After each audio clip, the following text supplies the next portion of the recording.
Hey, good morning, everybody. My name is Marja Matinmikko-Blue. I come from the 6G Flagship from the University of Oulu. It's my great honor to host this panel session, which is addressing the business aspects of 6G. We have three great panelists in this session. We were supposed to have four. One unfortunately had to decline, but we have three excellent panelists here in person, and they will first give an opening remark about their insights on the business of 6G. And after those, we will have questions. I'll have some questions prepared beforehand, but it seems that the audience is very, very active today, so I'm encouraging you to ask questions. That's how this session will be filled. So let's start with Alicja Pitthan. She comes from the Deutsche Telekom. Welcome, Alicja. Thank you so much. Thank you for having me. Yeah, my name is Alicja Pitthan. I'm here from Bonn, Germany, representing Deutsche Telekom, more precisely our international wholesale unit. And I'm an economist, so much about my perspective. And I would like to open giving you a few points about where we are. So looking at 6G, Deutsche Telekom currently is in research and exploration phase, entering more concrete research phase. We're collaborating with a lot of partners, vendors, the industry to shape the future of 6G. And very clearly here, we are supporting the 3GPP timeline. Nonetheless, what is important to us also is the fact that we're striving for global standardization when it comes to 6G. We have heard something about efficiency and sustainability this morning. And yeah, I think it's a no-brainer to say without standardization, we are not going to be able to achieve efficiency. Same goes for technological alignment. Here we are proposing an evolutionary approach for hardware to make the realization of this new network, also efficient and more sustainable. Efficiency, I think we are getting into that topic in more detail. So yeah, we have been a bit self-critical, taking some learnings here from the 5G deployment.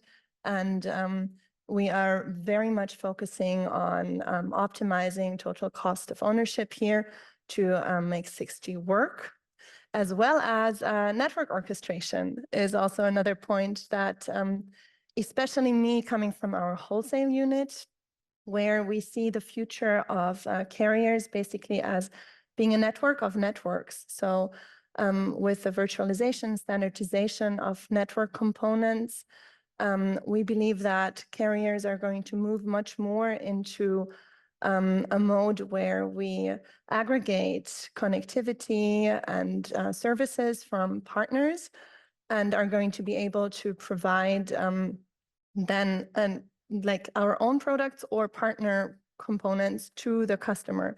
So this kind of ties in with network orchestration and involving satellites as well, because in the end, really what has been mentioned before is that we believe that the end user is going to be put in the center of 6G. And so the end user is going to want to have their connectivity wherever and however they are going to need it. So this can involve satellites, can involve other services, but really for us to focus about providing that to the customer. Yeah, I'm going to be here, happy to discuss with our colleagues, but also in the conference. So hit me up if you should have any questions. I'm happy to discuss. Thank you. Thank you, Alicja.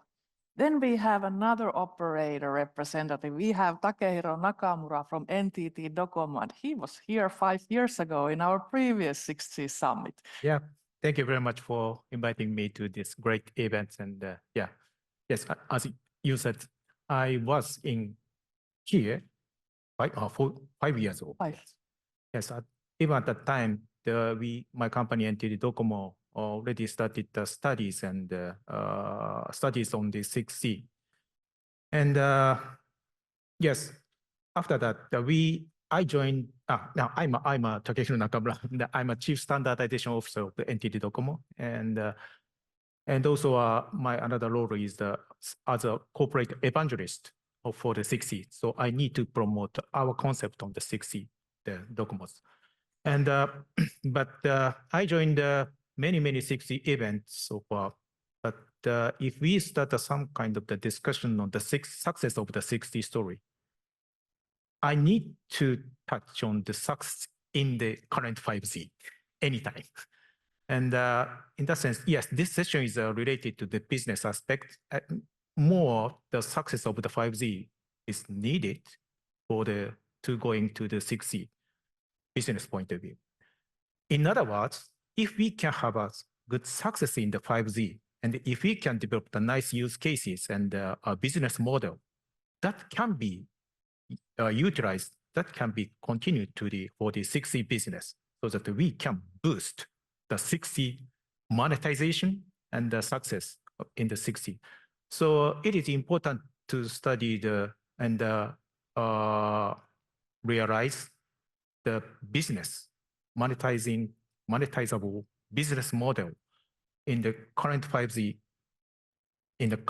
network from the operator's point of view, so that yeah, we can have a more success in the 6C era, I believe. And in order to do that, of course, I and my companies are aggressive for the activities in the, for example, 5G ACIA or 5G AA or such kind of the activities together with the other industry. That should be a key, of course, to develop a nice business model, especially for the enterprise business. Enterprise business should be a very important for the success even in the 6C. We believe that we have a still big space to about monetization or success of the business in the enterprise business as well as a consumer business. So we need to have a good progress and a good achievement with the other industries to develop the new business model and for the monetization. Yes, I believe.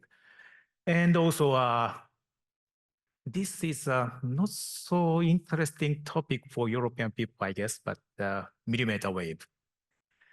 I'm very aggressive for the millimeter wave deployment. I mean, but even for the 6C, if we consider the 6C, yeah, as we discussed, we are now studying the sub-terahertz. But before going to sub-terahertz, we need to deploy the millimeter wave. We need to have a good knowledge, skills to deploy the millimeter wave. Otherwise, we cannot deploy the sub-terahertz in the future, in the 6C era. So even for now, we should try to deploy the millimeter wave more. We should try to, yes, operate the millimeter wave so that we can have a more success in the 5G era to cope with the increasing traffic and to cope with the additional new requirements and yes, the requirement from the market, we believe. And also, yes, I think that especially for the day one of the 6C, maybe most of the use cases further enhancement from the 5G business, I believe. But the new one will come, especially in the, yes, NTN. That could be a very interesting technology and solutions to create, potentially to create a new business in the 6C era. And also joint communication and sensing aspect that will be deployed in the 6C era more, and potentially we can create a new business with the sensing through the discussion with other industry people regarding the 2030s vision and society. Yes, sensing is many industry that are strongly interested in the sensing, especially for the automotive industry. Yeah. So yeah, joint communication and the sensing can create a new business in the 6C era, I believe. Yeah, that's my point. Yeah, thanks. Thank you. Then our third panelist is representing another type of operator business coming from the satellite community, Natale Lettieri from Eutelsat Group. Be here. It's a domain a bit far from my from satellite domain, but very important in this era. I'm based in Turin, but I'm working for Eutelsat OneWeb Group, which is a satellite operator operating in LEO orbit and geostationary orbit. And our main mission is to provide connectivity everywhere. Digital inclusion today is, I believe, one of the critical topics, because as far as the technology is evolving, today the gap between the people that can get connectivity and the people that can't is increasing, and we strongly believe that the satellite can be an efficient technology for filling the gap. And obviously, the integration with networks, other networks, is really important. And today, I mean, and since I would say 15 years, we have been really focused on identifying easy way to facilitate this integration. But because satellite has been already considered as a word apart, so we have been struggling in the context of standardization to include satellite as key technology for ensuring an easy integration with, for example, 5G or 4G and so on and so forth.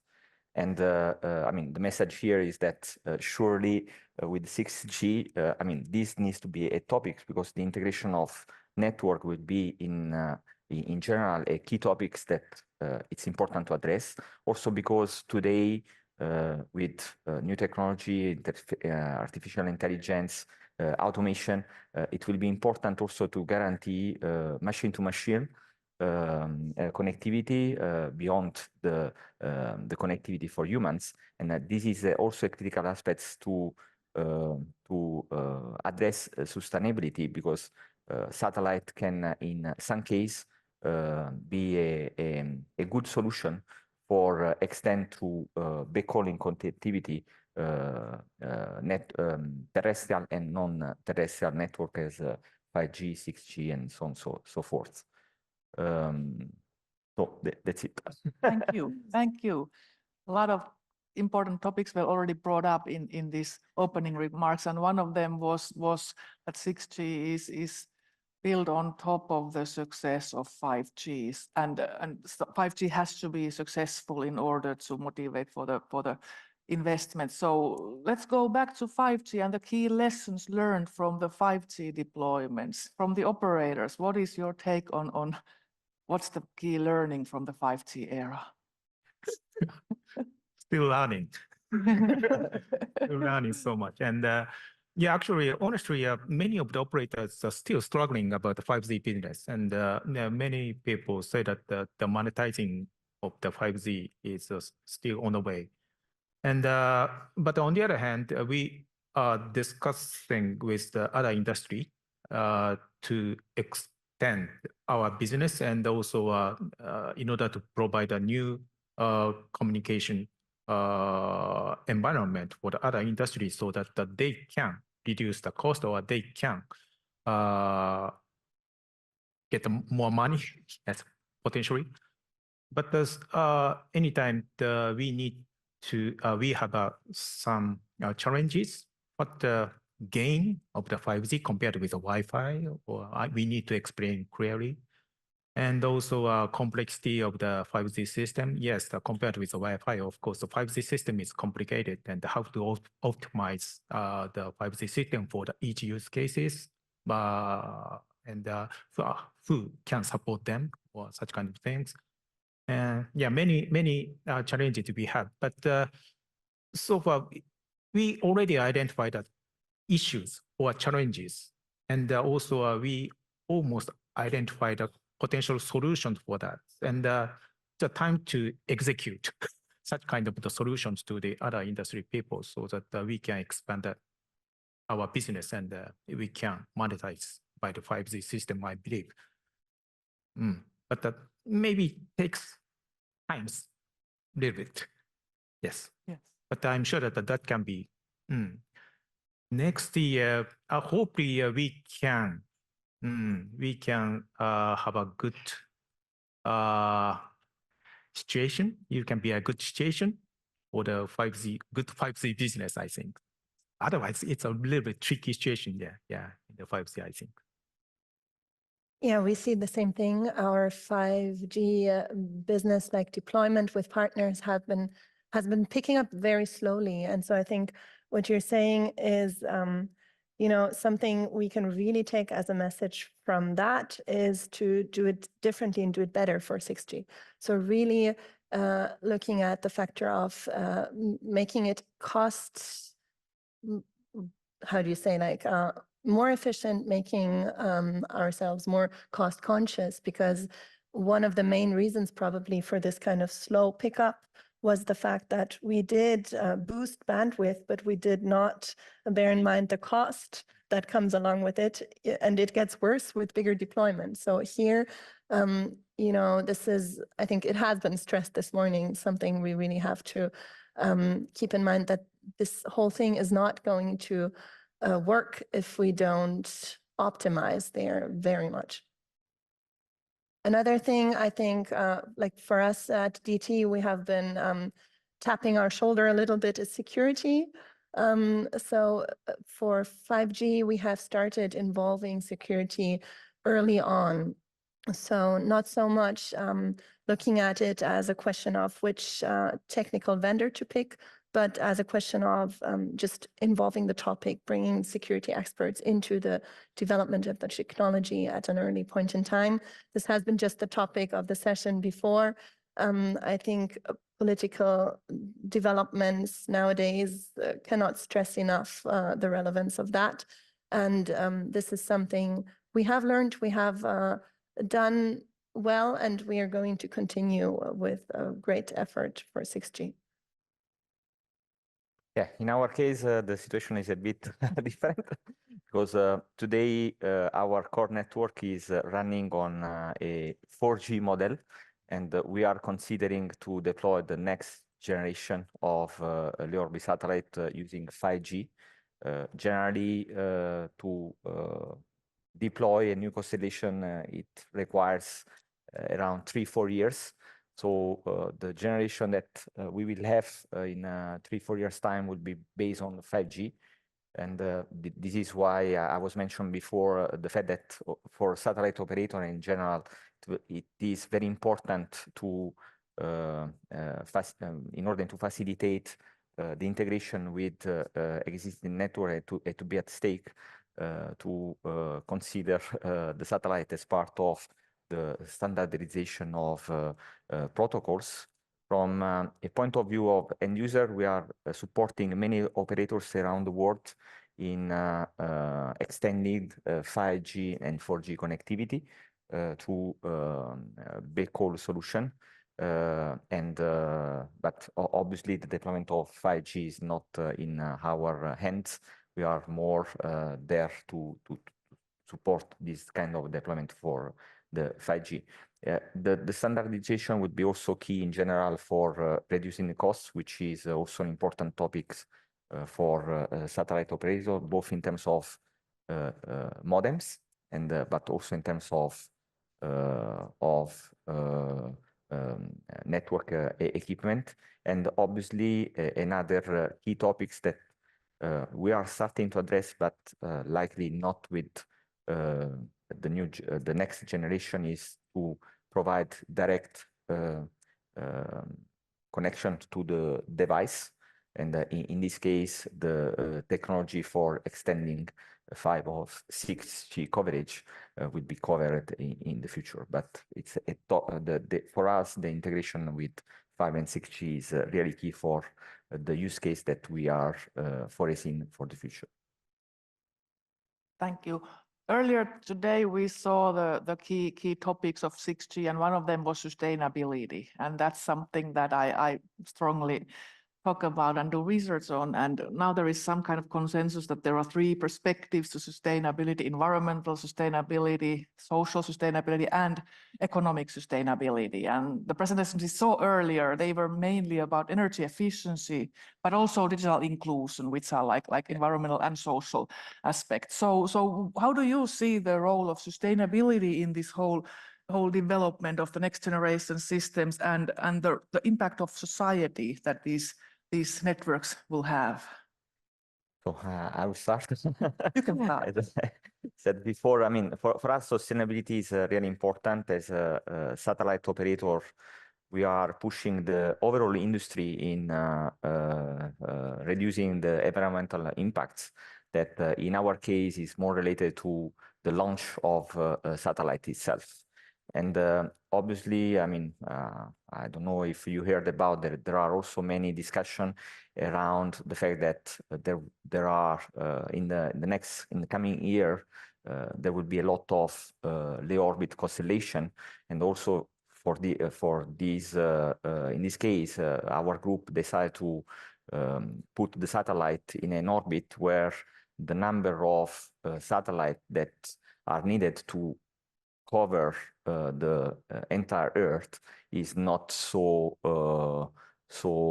it's not in the lower orbit in order to reduce the number of satellites that we will send for covering.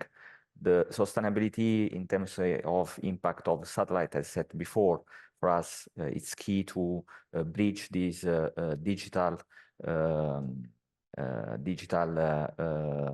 divide between area where the connectivity practically doesn't exist and area where the connectivity exists. And we have many projects also in region.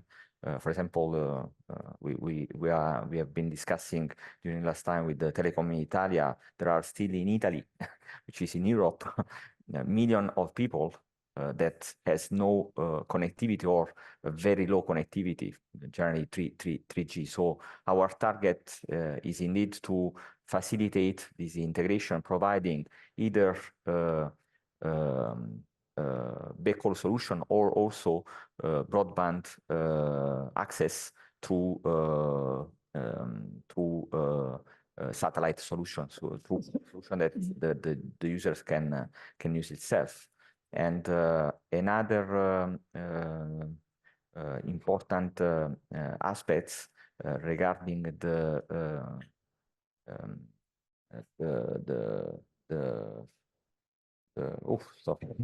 is about also about the disaster recovery.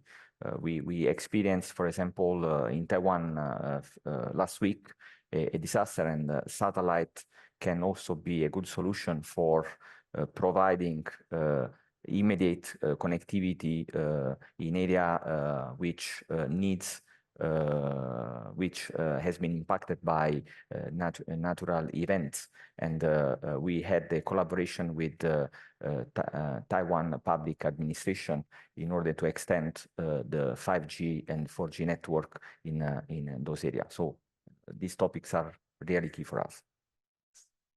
Yeah, I could not agree more. Deutsche Telekom, we are putting total cost of ownership, optimization, sustainability really at the center of our 6G activities. To be very honest, I think the harm coming onto the world and global societies from a digital divide is huge, but this cost is very hard to internalize. So we need to look at how we can set incentives for corporations and also policymakers to work on sustainability in a way that they have some cost that they can reduce for themselves. And so this, I think, is something that we need to do via technological alignment, global standardization. So wherever we can have operators or even enterprises reducing the cost for themselves, they are going to be happy to do it. I have just a point to add, and indeed for this specific point, I do believe that the public sector will be key for addressing the sustainability issue, because I mean, private companies are doing, I believe, their best in today to do it, but there are some topics related to because the issue needs to be seen on overall. I mean, each company obviously see their own interests, but today, above all, for the global connectivity, the best solution will be surely to leverage on a mix of technology for guarantee, and the overall sustainability needs to be pushed by public investors, because they are the only one that can in somehow create the right floor for and the right condition to have then the private sector following the right path. Yeah, and as you're saying, Or to speed up it. yeah, and it is such a huge issue, not only looking at the globe, but really like within developed countries. Like my cousin is a teacher and she tells me she teaches kids that don't have internet at home in Germany, in Western, like very well developed areas. So Yeah. you would think this is unbelievable. Like, Okay, yeah, I have several points on the sustainability. Yeah, especially for the sustainability, the energy efficiency, energy consumption is a very important point for our operators' point of view. And how to reduce the energy consumptions. And yeah, I believe, I hope that in the 6C, that we can have a very excellent technologies to reduce the energy consumptions. If we can have a big gain for the reduction of the energy consumption, maybe we can allow the non-backward compatibility with the 5G. That could be a good justification to accept the non-backward compatibility, I think. So, but I don't know that such kind of the excellent technologies to reduce the energy consumption drastically can be defined in the 6D discussion, but I really hope that. On the other hand, another challenge is how to define the requirement for the energy efficiency. And maybe we need to consider the variety of the assumptions, and also how to enforce such kind of the requirement to our suppliers from the operator point of view. That will be a little bit complicated to define our operators' requirement to the suppliers. That's another challenges, but I hope that that can be solved. Yeah. And also, on the other hand, yeah, energy efficiency, energy consumption reduction is very important, but I don't want to degrade the performance, because hopefully we can improve the performance as well as the energy consumption reduction. Yes, together. Yes, we really hope that we can find such kind of the solutions to have a gain, both performance and energy consumptions. And this is my dream, NTN. If all of our network can be in the sky or space, that would be excellent. All of our system can work by solar power. Yes, that's a so energy efficient network, but that should not be the 6G, but the 7G or 8G, but that should be nice. Yeah, that's my point. Yes, talking more about your dream, there are different network technologies that are being developed, and then the 6G era, which is the 2030s, there'll be several technologies and that are working together, interworking, some even integrated. So what's your take on this integration of different network technologies in the 6G era, including the NTN? No, as I told before, is really key. I mean, today the technology is moving so fast. I mean, in 10, 20 years, I mean, with the intelligence and artificial intelligence, likely everything will be done by machine. And I mean, it will be key in somehow ensure the integration among all existing network to facilitate the communication among devices and among humans. So these I will be as a satellite operators, and I've been working in the satellite world since the beginning of my career. I mean, generally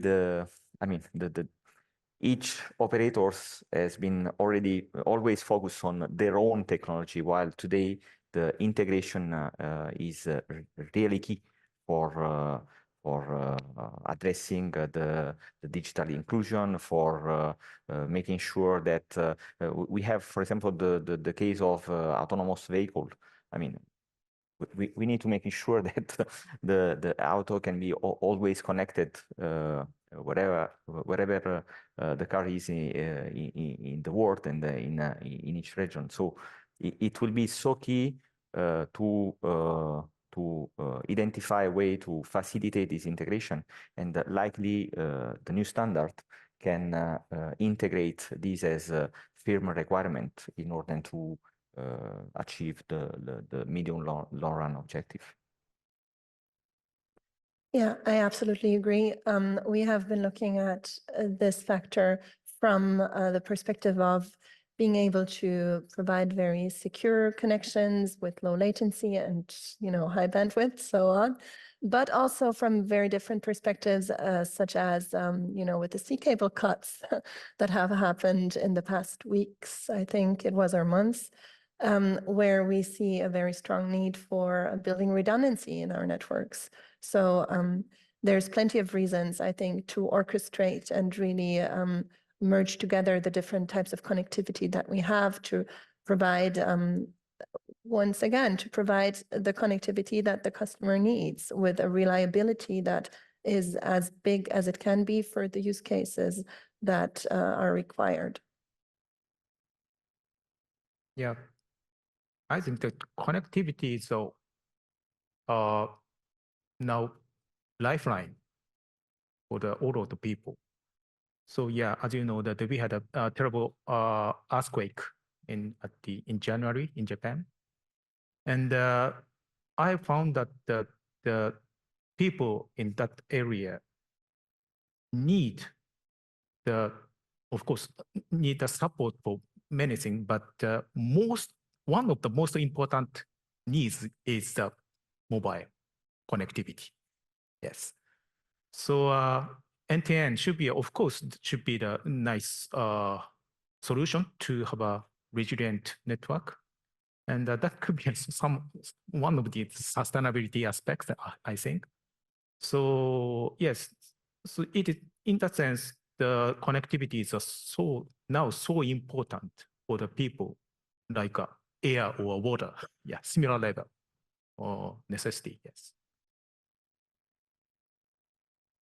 At this point, I want to encourage you to think about the questions. We have one, I have made one question, so I'll ask that, but then it's your turn to ask whatever you want from this great panel. And the last question from my side is about these new technologies that are vision to be part of 6G. And we saw it earlier today, joint communication and sensing, the role of sensing in this future 6G network. So how do you see the business side of introducing these new technical components?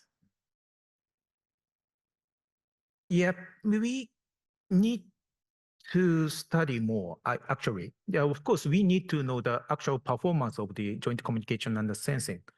And yeah, maybe the other industry people believe or assume that, yes, our solution of the joint communication and sensing can provide a very, very accurate performance, like a centimeter level accuracy.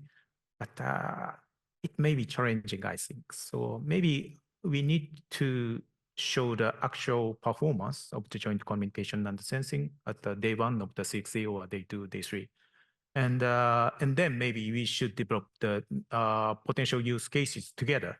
Of course, we should provide our proposals on the potential use cases, but maybe we need to exchange the opinion. And maybe many times I know that their requirement, their image of the new services and our image of the new services are different, and language is different, requirements are different. So in any case, we need to exchange the opinions with other industry people on the sensing aspects so that we can identify the good potential application for the future in the 6G era.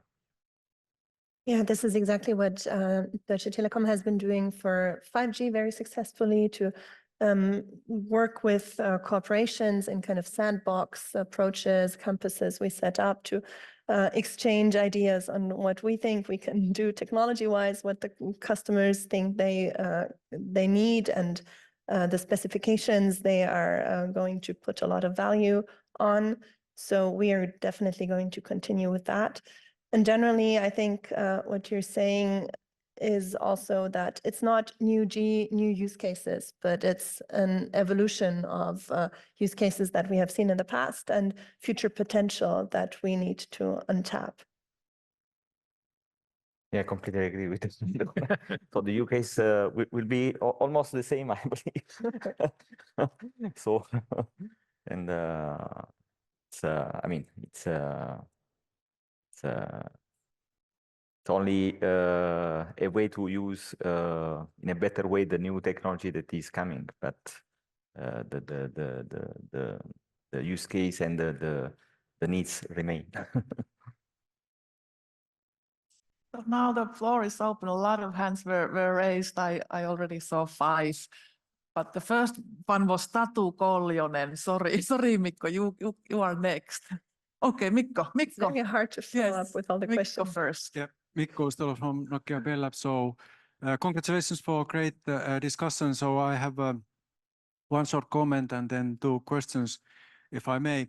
So one comment just on this 5G. So globally looking, it has been the fastest generation of all the generations so far in terms of how many subscribers in time. And then about the questions, so one especially to Nakamura-san, but others also more than welcome to reply. But Nakamura, you were raising this millimeter wave. So then with respect to that, would be happy to hear then from this economic side of that, how do you see the monetization of that and what is there to learn then, as you see then maybe some other regions not so eager on that. Then the second question is about the added value of connectivity. So if we look at the value that the connectivity is providing to society, for example, measuring that how much, if your connectivity is taken away from you, how much would you be willing to pay to get it back? So there is lots of added value generated to society that nobody is able to grasp. And then like especially then to operators that why do you think that we as an industry are not able to get as high share of that added value as maybe in some other industries, and what could we do to improve the situation? Okay, me, okay. Regarding the millimeter wave economical situation, yeah. Actually, we are trying to negotiate with other industry people to provide our solutions and to have a win-win relationship together. But especially still, even in the sub-6, we could not spread our solutions in the variety of the industries well. And many people say that, yeah, what's the difference from the Wi-Fi or blah, blah, blah, and what the cost of that, that it's expensive or blah, blah, blah. So still, we are struggling about our business for even in the sub-6. And that is the current situation. But the situation is progressing, yes, now. And but millimeter wave situation is much worse, of course. Millimeter wave, there is not so many devices of the millimeter wave, and it's expensive. And SA-based millimeter wave equipment, almost nothing. So it is tricky to promote the millimeter wave to the other industry people. That's the current situation. But my view is first, we should spread the sub-6 solutions. On top of that, we should provide millimeter wave solutions so that we can create a nice business model together. That's my current thinking. And I'm not so clear, but your second question is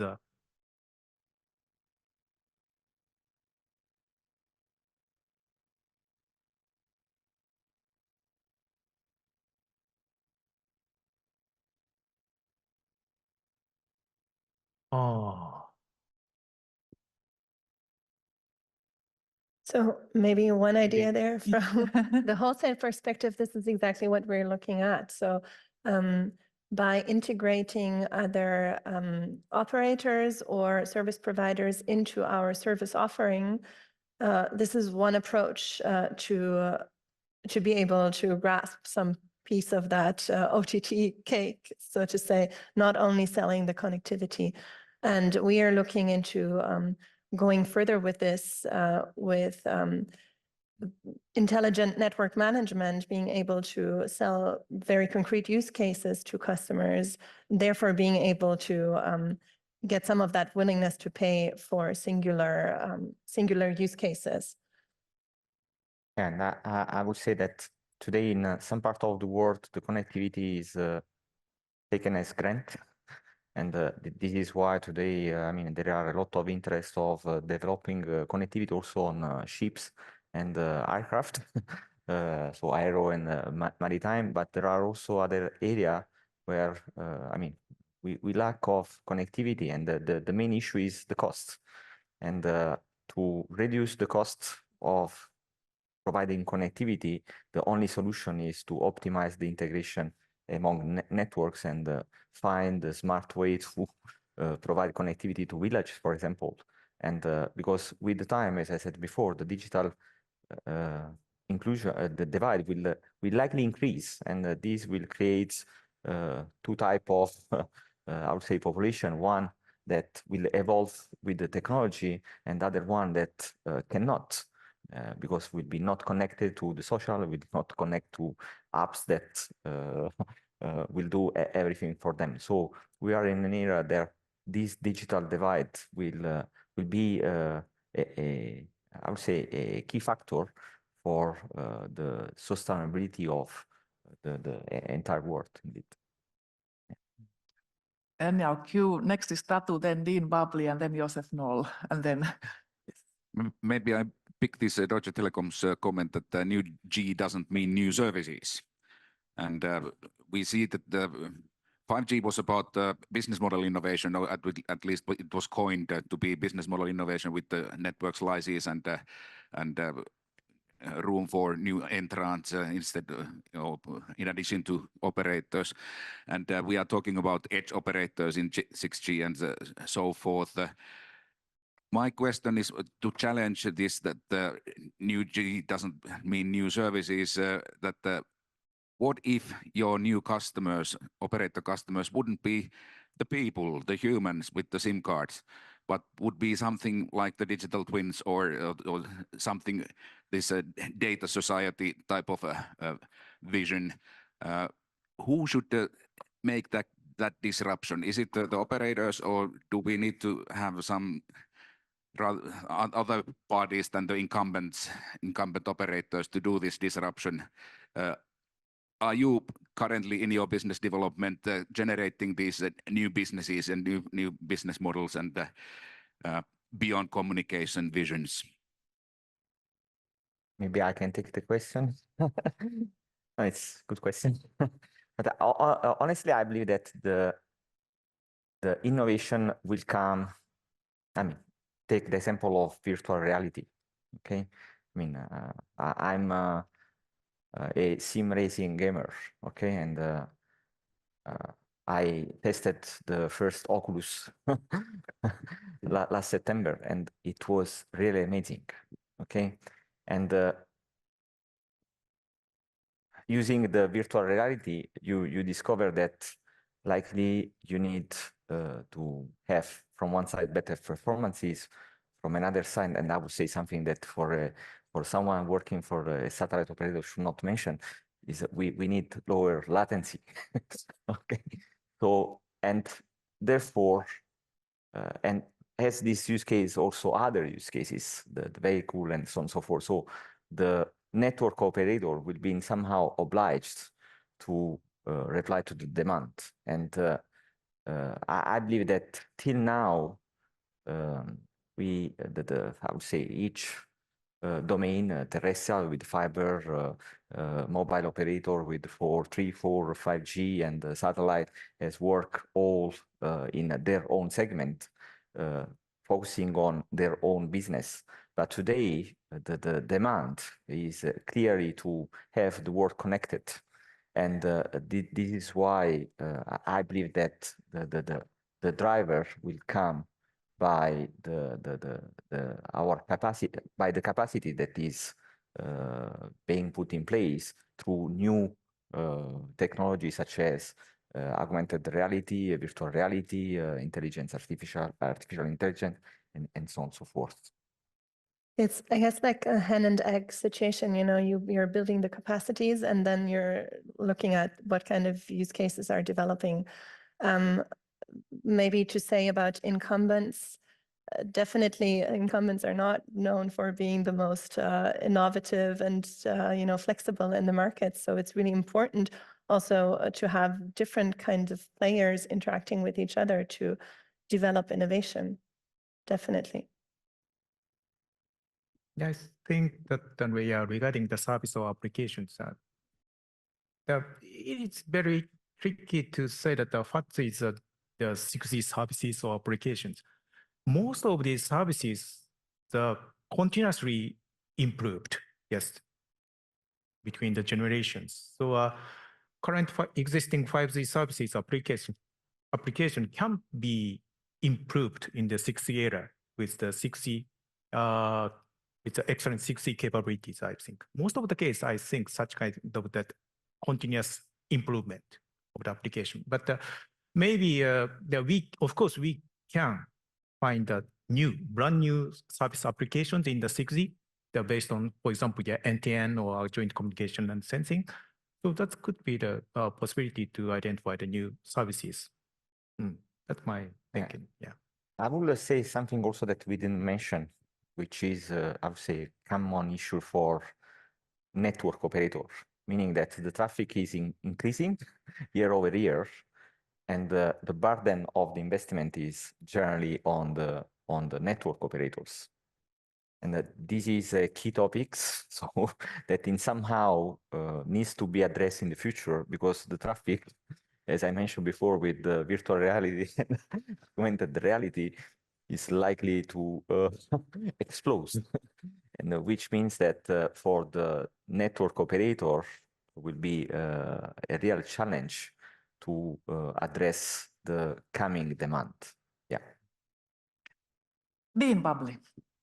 Thank you. Hi, Dean Bubley. I'm an industry analyst. So I'm going to riff off of all the presenters and quotes. And so we talked about non-backward compatibility of the technology. Why do we need backward compatibility of the business model? Or should we even be assuming it? And so coming on to what we've heard of, maybe 6G doesn't involve new services. Why should 6G involve services or a subscription type business model at all? You know, a lot of the use cases that we've been hearing about, whether it's in enterprise, whether it's in remote areas, whether it's around sensing, those are not classical telco service subscription areas of interest or competence in a lot of cases. And coming back to the investment point just now, so maybe we should be thinking in terms of 6G doesn't have a business model, but it's a set of capabilities that can be deployed as a service or by an enterprise and owned, or as a systems integration project, or as an amenity by a government or a building owner, or free or consumer driven. So do we not start with a blank sheet? Don't assume MNOs as the principal network owner, not network operator, network owner or investor. And actually, should we not sort of basically ignore the backward compatibility or not assume it? If we go to a Wi-Fi 8 conference, they won't talk about business models, or a USB 5, we don't talk about the business model. So why are we doing it for 6G? Complicated. So yeah, I'm trying to kind of figure out the question and comment. The question is, why are we assuming the telco subscription service model as the baseline? Yeah, so I think we are assuming, looking at what we have known, what we have done so far is kind of like the starting point. But in fact, we have been looking at different kind of concepts for bearing that investment cost into building the new network. So for example, tower companies are a thing. that we have been heavily researching on, and that we have been seeing actually in Europe, different kind of tower companies or other innovative, you're looking for a microphone? Oh, yeah. Yeah, so innovative models basically to fund that huge cost of provisioning the network. And I think with the cost being as high as it is and going to increase, we are definitely going to see more of that in the industry. No, it's you're right, and you also are right. Meaning that probably business model needs to evolve also based on the traffic consumption that the different application will reply. Then about your question about the 6G, why we need 6G is I'm not an expert of the technology, but as far as I understood, 6G aim at reduce the latency and also increase the capacity. And yeah, these obviously will help to address new use cases that we have today as augmented reality or virtual reality. Yeah, we learned a lot of 5G deployment from the 5G deployment, and we had some challenges to how to explain the 5G to our customers. Actually, it is not so clear, and then many of the people say that what the difference from the 5G and the 4G. Yes, so I need to prepare the nice wording to explain the 6G, what the difference from the 5G and what kind of the benefit we can provide by the 5G to our customers. So far, maybe we need to study more. We need to have a more clear answer for the future business.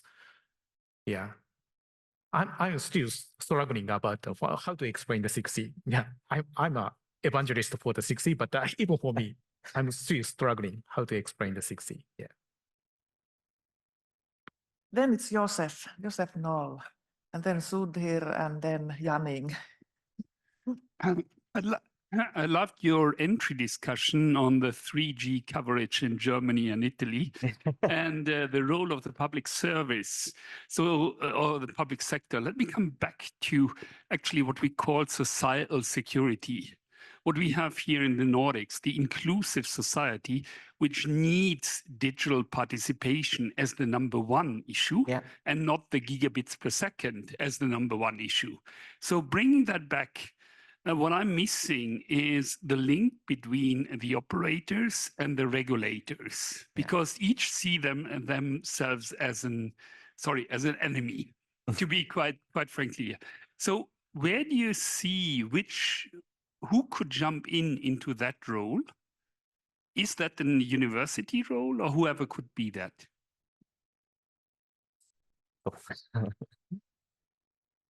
I would say that, I mean, if we look at European, I believe that it should be a matter, and in somehow these start to be, I would say, the issue of providing and to bridge the digital divide is a problem that is here since, I believe, 15 years, okay?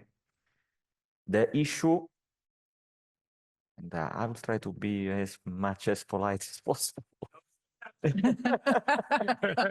No, the issue is that Teresa network are very strong, and so major investments are focused on fiber development. This is the reality, okay? And so I hope that, I mean, also because the sustainability has become a key aspect in the last year, that the government, the Commission European, focus more, and there are initiatives, okay, that go in this direction. Now, European Commission wants to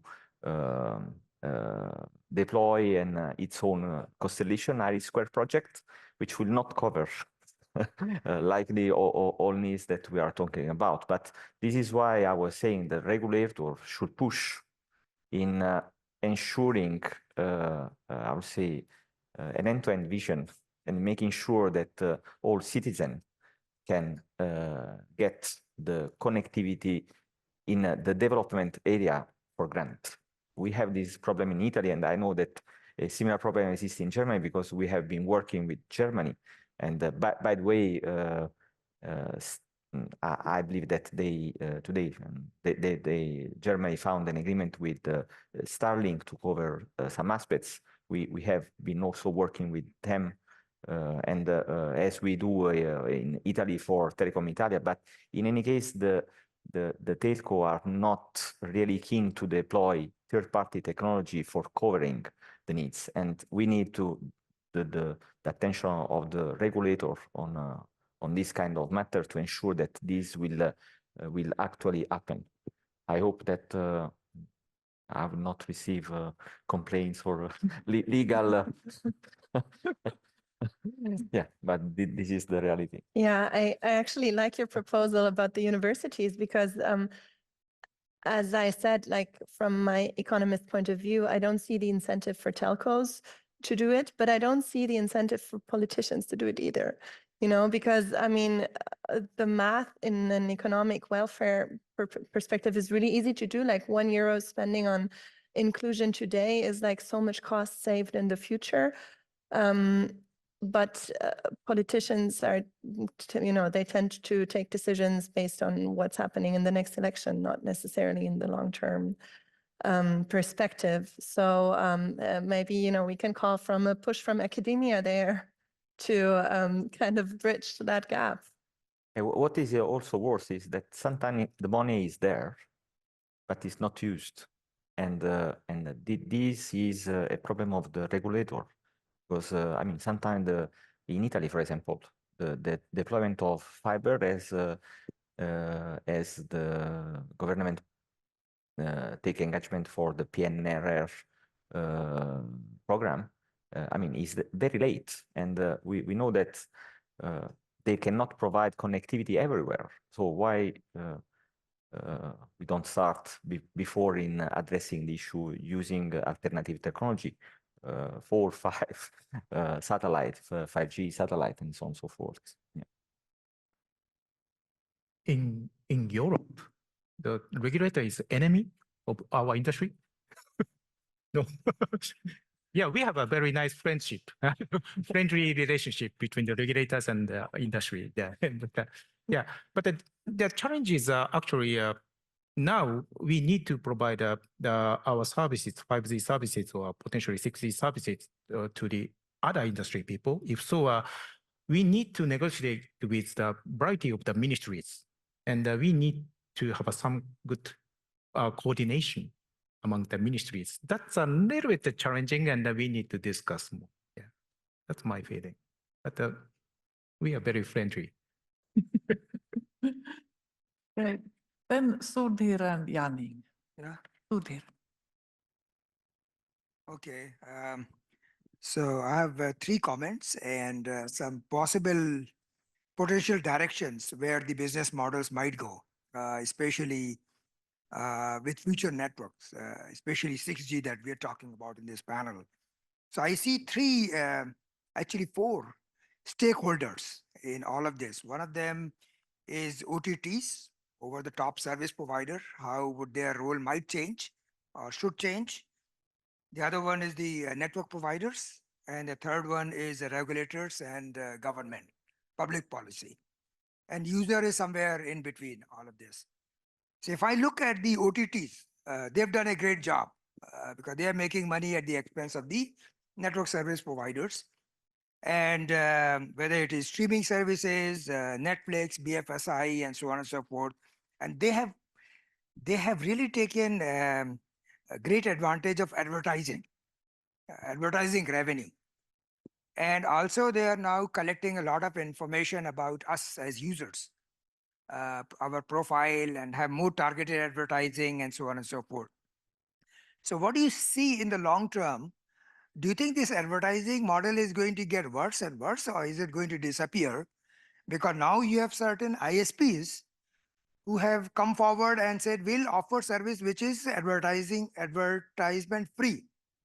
They are coming also. You have to pay some subscription. People are getting tired of all those service advertisers. And then potentially the users can also be part of the ecosystem where they make money too. I'm sharing all my information, but somebody else is making money.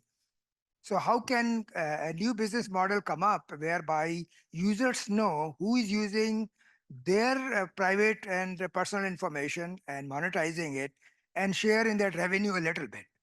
You know, that will be one question that I'll ask the panelists after I've gone through my comments. The second one is the network providers. So they haven't figured out how to make money from advertising. We all know that, right? And maybe it has to do with net neutrality or the legacy of having been a telecom operator that they don't know how to do it, or so and so on and so forth. But there is a possibility to have this micro operator ecosystem when we talk about not having enough connectivity, under connectivity or unconnectivity in Italy, Germany, Africa, Latin America, where about 3 billion people are still unconnected or underconnected because the big operators are not interested in building the infrastructure. Can the regulators make it easy so anybody can build a network and connect it with a big operator and have some revenue sharing model? So you need different kind of regulations to enable this micro operator ecosystem. And then with this, there's something called network slicing. I'm sure all of us have heard about network slicing. That came with the release 15 from 3GPP, and is being worked in now release 18. So if the operators can provide different slices of the internet, one for healthcare, another one for transportation, third one for some other industry, then they can monetize these differently. They can charge differently for these. So network slicing can be a big revenue generator for the operators whenever network slicing is completely standardized and is available by the from the operators. I don't have the time to go into too much detail. And there could be a private slice and there could be a public slice. When I talk about public slice, what I mean is that internet connectivity is becoming a necessity these days. You can't do anything without it. And whereas in the developed world, we take for granted that everybody can pay for it. But if you go to Africa, Latin America, some of the Asian countries, people just can't afford to pay. So how can the public policy be such that there is a network slice that is available to these people free of cost or at a subsidized rate? So network slice can be a way to go forward to offer a ubiquitous connectivity to everybody, especially when we talk about 6G for the society. When we talk about the society, we should really walk the talk, not just say society, so that network connectivity should be available free of cost or very cheap for a lot of people, for everybody. So that's the thing. And then the third stakeholder is the regulator or the governments. They have a huge role to play. And they can't just leave it to the capitalist market forces to set the rates and so on and so forth. And if that were the case, then the tram and the bus services that we have running in Europe, they won't run if they had to run profitably because of the capitalist model. So the government has to play a big role to make sure that everybody is connected in every city, everybody in the country and the rest of the world also. And with that, what I mean is that you need some loosening of the policies for rural areas and the remote areas, so that the same rules and the same legal requirements are not there that are there for urban areas, for the rural areas also. So we need some of those changes as we go towards 6G, if we really want to reach the goal of ubiquitous connectivity and 6G for the society. So again, I touched on these 4 stakeholders: OTTs, advertising model, network operators, how their model could change with network slicing or something else. And the third one is this regulators and the policies. Okay. When we have the 6G standards and also when it is rolled out. Sorry to take up so much time, but I Wow. think I summarized everything. So I will try to answer to some of your questions because part are similar to the others. Concerning the network slicing, I mean, this is a very interesting topics, and but these, at least for network operators, go against the net neutrality. Okay, today, at least in some area, we are not allowed to discriminate the traffic based on its own nature, but it could be a business case that can be developed because, for example, I make just the case of virtual reality that likely will require a lot of bandwidth. Maybe the agreement between the telco and the OTT will be based on, I mean, the fee of the application integrate also the fee for transporting the traffic that is required for addressing the use case. Concerning your question related to I mean, the use of personal information, I believe that at the end, the user wants to pay less and to get good services. And also the return of sharing this information is so low. I do not see, I mean, for the players, it's important to get visibility on the mass, but the information of single users is not so valuable. I don't see a case for the person. Obviously, that there will be surely more interest on how the information is shared, because today, I mean, we accept a lot of terms and conditions on the web, but at the end, we don't know where the information flow. But my feeling, and at least on what I'm reading, I mean, the user is not really pay attention on that. It's more the regulator that should in somehow prevent the right use of the end user information. And in Europe, there are already some, at least in Europe, but this is not, Europe is not the world. There are already some action that is indeed preventing the OTT players to have an advantage position against the others, or to use the information in a correct mode. For the rest, I leave the floor to my colleague.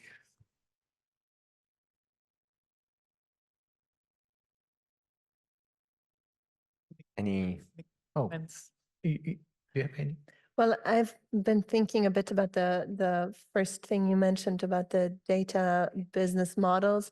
I see it a bit differently. I think those models do exist. Either customers are paying with money or with data, but that's about it. So as you're saying, there is in Europe a lot of regulatory action to protect the users. Then again, telcos are under an obligation of non-discriminating. So I don't see so much of a potential for action there. With the other points. There was also the interesting points of ensuring, I mean, the digital divide, but as discussed before, I mean, this is up to the regulator to ensure that the right investments are focused to address the issue.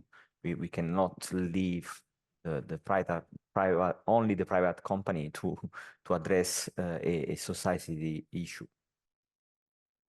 Okay, yeah, regarding the OTT aspects, yes, that's a case-by-case basis, and that sometimes OTT players are our partner, and sometimes competitor, of course. And case by case, we need to provide our business. And but in order to expand our business,